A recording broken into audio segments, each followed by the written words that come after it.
Député d'hiver gauche du Finistère, Paul, député apparenté UDP du Morbihan.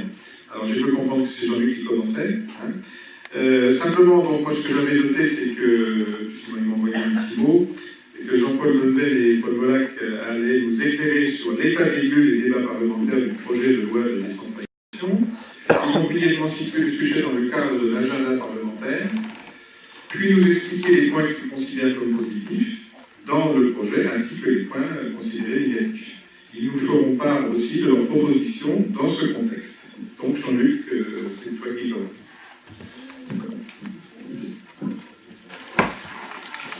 Merci.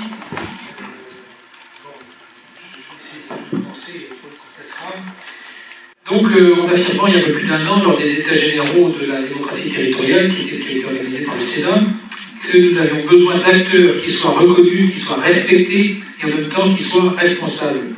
François Hollande entendait donc retrouver l'esprit du processus de décentralisation qui avait été initié en 1982. Parce que l'État et les politiques locales font l'objet d'un sentiment de défiance important et que les territoires, dans un environnement social, économique et politique difficile, doivent pouvoir disposer des leviers qui permettent de proposer une action publique efficace. Le gouvernement nous a donc proposé, à nous parlementaires, d'identifier les échelons pertinents de l'action publique et de clarifier les compétences entre collectivités. La réforme s'organise donc en 3 textes, vous le savez. Le premier porte sur la modernisation de l'action publique et l'affirmation des métropoles. Et donc ce texte sera donc débattu dans quelques jours à l'Assemblée en 2e lecture. Le second texte, qu'on verra probablement après les municipales de mars, portera quant à lui sur la mobilisation des régions pour la croissance et l'emploi. Et le troisième, dont on n'a pas le calendrier pour l'instant, traitera du développement des solidarités territoriales et de la démocratie locale.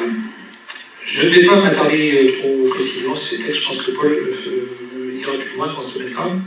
Alors concrètement, qu'est-ce qu'on peut penser de ces textes? Sont-ils favorables à un processus de régionalisation? Non.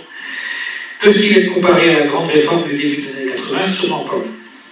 Alors pourquoi y a-t-il un tel écart entre des déclarations volontaristes du président de la République et un texte qui est considéré par pratiquement tous les observateurs comme peu ambitieux? Le gouvernement a donc fait le choix d'écarter l'idée du Big Bang territorial qui avait été évoquée et qui avait été espérée, du Big Bang territorial imposé par l'État. Donc je crois qu'il faut garder à l'esprit le fait qu'aujourd'hui les citoyens en général sont réticents à l'idée de vivre des modifications de l'environnement territorial. Il y a beaucoup de modifications, on est très réticents actuellement aux modifications générales. Puis je fais aussi ici allusion au récent nombre des populations de la Corse et de l'Alsace, plus récemment, où l'idée de la constitution d'une collectivité unique a été balayée.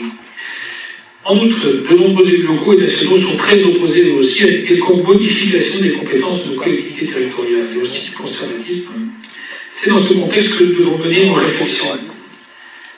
Cette nouvelle décentralisation doit en fait être considérée comme un partenariat pragmatique entre l'État, les élus et la population. Pour autant, je considère que les territoires, au premier plan de ceux-ci, notre région, sont en mesure de peser dès lors qu'ils s'organisent et qu'ils s'appuient sur des réseaux efficaces. On est capable d'organiser des réseaux avec des bonnets, on va être capable de faire aussi des réseaux pour travailler dans le sens de la construction du territoire.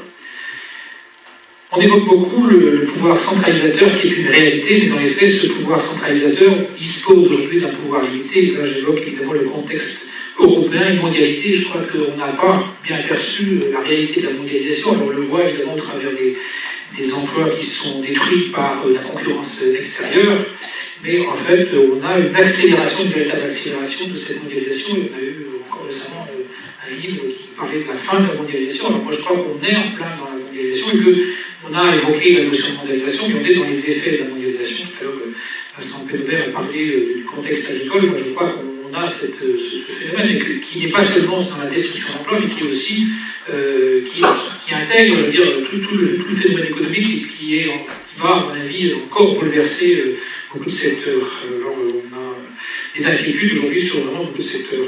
Parce qu'on est mal préparé à cette mondialisation, mais qu'on sait, qu'on voit venir et qu'on a refusé, par exemple, au monde agricole aussi. Le budget, pour illustrer aussi cette affaire, on peut dire qu'aujourd'hui, le budget français, depuis le traité de Lisbonne, est visé par les différentes instances européennes. Alors c'est une évolution, on est favorable, il n'est pas, en tout cas c'est une réalité. Aujourd'hui, on doit montrer la copie à Bruxelles avant de pouvoir le faire apparaître. Voilà, donc je pense que la faculté de la Bretagne a existé, à se développer, donc à proposer un cadre de vie général favorable à sa population ne repose pas uniquement sur des dispositifs législatifs. Mon propos s'articulera donc autour de 2 points. Le premier, je vais essayer de vous expliquer de quelle manière la loi peut être un levier de croissance, à mon avis, pour la région, au travers de l'exemple du statut de métropole, que le reste métropole a obtenu, on en a parlé. Et le second point, donc, c'est l'idée que pour se développer, notre région doit également s'appuyer sur sa faculté à se mobiliser ses réseaux, à peser dans l'environnement européen et mondialisé. Alors là, je pense qu'on a une vraie révision de nos façons de penser à faire. Donc sur cette question de la loi, qui peut être aussi un levier de croissance pour la région, donc le fait métropolitain, le premier texte donc, que le gouvernement nous a proposé d'examiner, qui portait notamment sur l'affirmation des métropoles, nous a donné l'occasion de nous pencher sur la montée en puissance du fait métropolitain. Je ne vais pas m'étendre. Voilà, donc 60% de la population dans des aires urbaines de plus de 100 000 habitants. Et puis on assiste malgré tout à un certain rééquilibrage, parce que je pense qu'il y a aussi un cas, on a vu ça dans le débat du Grand Paris, actuellement c'est l'un des débats actuels à l'Assemblée. On assiste aussi à une espèce d'étouffement aussi de la région parisienne, et donc une difficulté aussi à gérer cette énorme concentration de population. Et puis donc il y a un espèce de rééquilibrage avec les grandes métropoles régionales. Donc ce rééquilibrage entre la capitale et les grandes métropoles régionales est dû non seulement aux initiatives de l'État, mais aussi aux nombreuses démarches locales, et les 15 communautés urbaines que compte la France développent ainsi quotidiennement des projets de coopération très intégrés. Et donc en leur permettant de se doter d'un statut propre à faire émerger des initiatives économiques, sociales, environnementales et culturelles, le projet de loi nous offre la possibilité de renforcer l'efficacité et l'attractivité du statut des métropoles et par conséquent de nos aires urbaines les plus importantes. Et ce texte est aussi une réponse au défi de la compétition territoriale européenne, puisque ça ne doit pas échapper que les autres métropoles, que ce soit allemandes, ça a été évoqué, que ce soit également anglaises, on a une concurrence aussi qui se joue entre ces territoires. Donc nos grandes agglomérations, et Marie l'a dit aussi, jouent en effet un rôle important de la vitalité de leurs propres arrière-pays.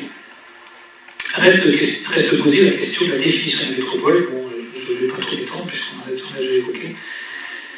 En tout cas, la commission des lois, à notre initiative, a fait donc évoluer le texte pour proposer un peu plus ces possibilités. Donc là, on pense que c'est réglé.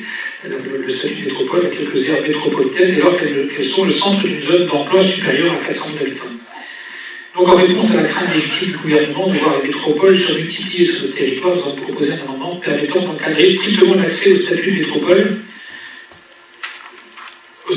grâce à une approche multicritère objective. Seules les aires urbaines les plus volontaristes, disposant à la fois d'un rayonnement international, c'est le cas de Brest, et exerçant d'ores et déjà les fonctions métropolitaines, pourront bénéficier de ce statut, ça doit être dit. Voilà, donc c'est une belle bataille législative, malgré tout, qui a été remportée pour Brest, et on peut s'en réjouir, parce que pour notre Bretagne, comme ça a été dit aussi, cet équilibre territorial passe par cette possibilité de métropole brestoise. Donc, quels étaient les enjeux? La relation aux autres niveaux de collectivité, alors même que les schémas vont prendre une importance croissante. Par exemple, seules les métropoles sont associées au schéma de développement économique des régions. Également, donc, la relation à l'État, notamment dans l'établissement des contrats de plan État-région, pour lesquels seules les métropoles sont véritablement associées, les autres niveaux de collectivité n'étant que consultés par la région. Et la reconnaissance des territoires géographiquement éloignés qui assurent des fonctions métropolitaines majeures au service d'usagers et de citoyens qui, sans elles, seraient privés de l'accès à des équipements et à des services de qualité. Également la reconnaissance des territoires innovants, ça a été développé, exceptionnellement bien intégrés, dotés d'une capacité d'entendement forte, qui ont fait le choix d'adopter un statut précurseur. À l'époque, c'était celui de la communauté urbaine, pour être tiré vers le haut. Et donc, par ce type de dispositif, nous garantissons d'une part de maintenir durablement les équilibres entre haute et basse Bretagne, et puis nous assurons donc le dynamisme des territoires. On peut donc constater que la loi peut être un outil pertinent d'aménagement du territoire et directement de la Bretagne. Le deuxième point, donc la Bretagne et les Bretons doivent aussi se mobiliser pour peser dans un environnement européen et mondialisé, et pour ce faire, on doit solliciter légitimement un droit à l'expérimentation dans le cadre de cette loi de décentralisation. Il faut donc nous mobiliser dans ce contexte de mondialisation. Il faut défendre l'idée que la transition économique que nous traversons sera bien appréhendée si les acteurs bretons se prennent en main. Je dis bien la transition économique, il s'agit bien d'un passage d'un mode de production et d'un modèle économique vers un autre modèle économique. Et là, je rejoins donc Romain Pasquier lorsqu'il dit que cette transition, notamment celle concernant l'agroalimentaire, puisque cette actualité ne se fera pas à distance dans le cadre des économistes, il nous faut ici une région forte, la capacité à décider, en mesure de peser sur la transition économique et capable de lancer un dialogue entre tous les acteurs locaux. Et on a vu dans le cadre du pacte d'avenir, la mobilisation régionale a été plutôt bonne. À cet égard, je trouve que la méthodologie proposée par le Premier ministre est intéressante dans le cadre de l'élaboration de ce pacte d'avenir. La région et les services de l'État travaillent actuellement sur cette rédaction. Je crois qu'on peut dire que c'est plutôt positif. Et le PCS, donc un mot sur le PCS qui préfigure le système des conférences territoriales qui regroupe la région, les départements et les EPCI les plus importants, ainsi que les plus grandes villes. C'est aussi une illustration de la faculté de notre région à se mobiliser, à travailler ensemble. Alors ça, avec ce type d'instance, on doit peser au niveau européen, mener une action de lobbying pour contribuer plutôt au développement aussi du territoire. Il y a des dossiers évidemment qui sont centraux au niveau régional, c'est le RTET, le réseau de transport européen, la prise en compte également de la LGV, ou encore le travail sur la reconnaissance de l'identité culturelle qui aujourd'hui est quasiment fait l'unanimité en Bretagne, quasi l'unanimité. Et également, comme Pierre Massiot, je pense que la Bretagne on a un message singulier à porter qui se fonde sur une vision partagée des vertus de la régionalisation. Le texte 2 donc, de ce nouvel acte de la décentralisation qui portera sur la mobilisation des régions pour la croissance et l'emploi et la promotion de l'égalité des territoires sera l'occasion pour nous et plus particulièrement pour la Commission des lois de se poser la question de la place des régions. Et je le répète, dans un contexte à la fois européen et mondialisé. Je voulais par ailleurs revenir sur les différentes prises de position convergentes des forces de gauche de notre région. Bon, Pierre Massiot il prône en faveur d'une véritable régionalisation dans le pays, la ratification des langues régionales recueille la quasi-unanimité des députés bretons, on peut le dire, et l'idée d'une télévision publique soutenue par 27 de nos parlementaires, télévision publique bien sûr, donc on est là. Quant à la question de la réunification de la Bretagne, l'article 41.4.1 du Code général des collectivités territoriales offre déjà la possibilité à une région et à ses départements de fusionner. J'appelle de mes voeux, comme d'autres, que les modalités d'organisation par voie référendaire qui permettront aux Bretons de se déterminer sur cette question soient prévues dans les futurs textes. En tout cas, on y travaillera. En conclusion, je souhaiterais insister sur le fait qu'il est aujourd'hui particulièrement difficile de faire évoluer les lignes. Dès lors qu'on parle de cette réforme, on est face à un État qui, on l'a dit, on l'a redit, qui reste notoirement centralisateur, malgré que tout l'environnement évolue.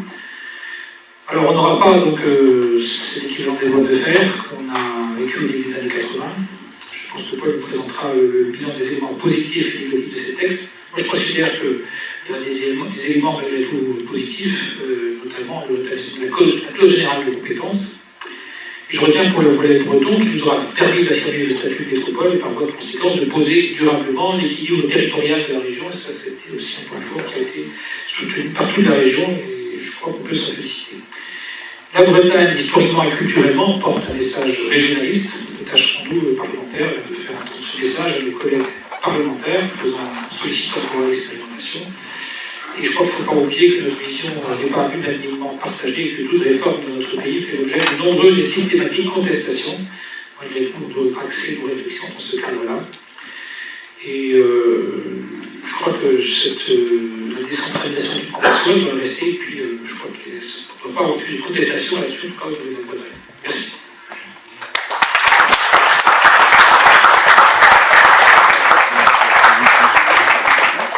Merci.